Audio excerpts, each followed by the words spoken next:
11 streets east of Atlanta are now clearing after an hours-long anti-immigration protest. I'm Blair Miller. And I'm Carly Barnett. Protesters gathered along Buford Highway demanding ICE raids end. Video just in shows smoke leaking into the air. Police just told Atlanta News First that they did use tear gas to try to disperse the crowd that they say had started to turn violent. Atlanta News First, Alani Latang is live tonight along Buford Highway. Alani, you were in the thick of this and you saw officers in tactical gear and at least one person detained. Blair, now we have confirmation 6 have been arrested. I want to show you the damage to police cars from rocks and fireworks that were being thrown from protesters here. They're now pulling it away, but this is one of the cars. The front windshield completely smashed in, busted out. They're getting that out of the way. And if my photographer can pan over here, it is kind of dark, but here is the other police car with the windows smashed out. And we know that there were at least 3 of these vehicles that had their windows smashed out, and we know one more vehicle had a flat tire. They're still investigating if that was from protesters or if the vehicle had just been sitting there for too long. But they do tell us that someone was also possibly standing on top of a police car as well. They said they saw footprints on top of that car. But we want to show you how that protest came to an end and what it looked like for the majority of the day. A protest against ICE comes to a smoky end. We saw protesters throwing fireworks toward police with some type of gas filling the air, causing people's eyes to burn.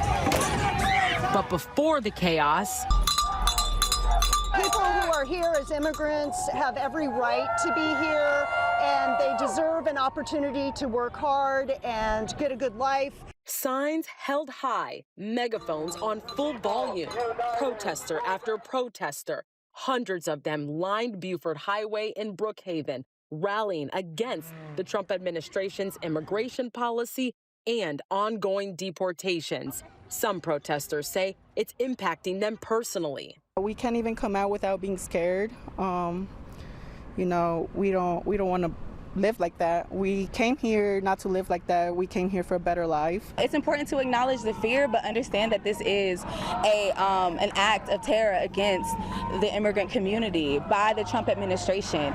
They're trying to use the immigrant community as a scapegoat right now to be able to cut programs, saying that they're a drain on society, when it's really these billionaires that are a drain on our society. Protesters here say they are standing with the communities in Los Angeles as they've been protesting there for several days against ICE.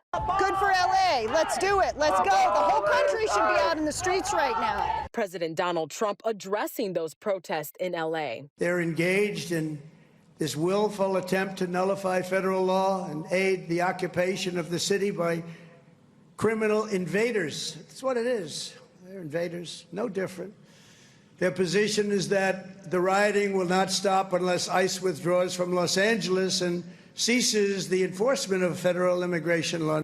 Protesters here say their message is they feel the majority of immigrants add value to their communities, and their removal, they say, is damaging. The immigrants are not the problem. The problem is the racists and the xenophobes. The repressive tactics that the current regime is perpetrating are not serving the country. They're not making the country safer, because most immigrants are just hardworking, trying to make a life for themselves. As you can see, most of that protest was peaceful until about 9:30, when they were scheduled to end, is when it started to upset here. And I just want to reiterate, 6 people have been arrested. Police tell us those range from minor infractions, such as one person we saw got arrested, which is entering the street too many times, and so they arrested him, all the way to the person that was responsible for busting out 3 of those windows, or the people, I should say. But for now, we're live in Brookhaven. I'm Alani Latang, Atlanta News First. Alani, thank you.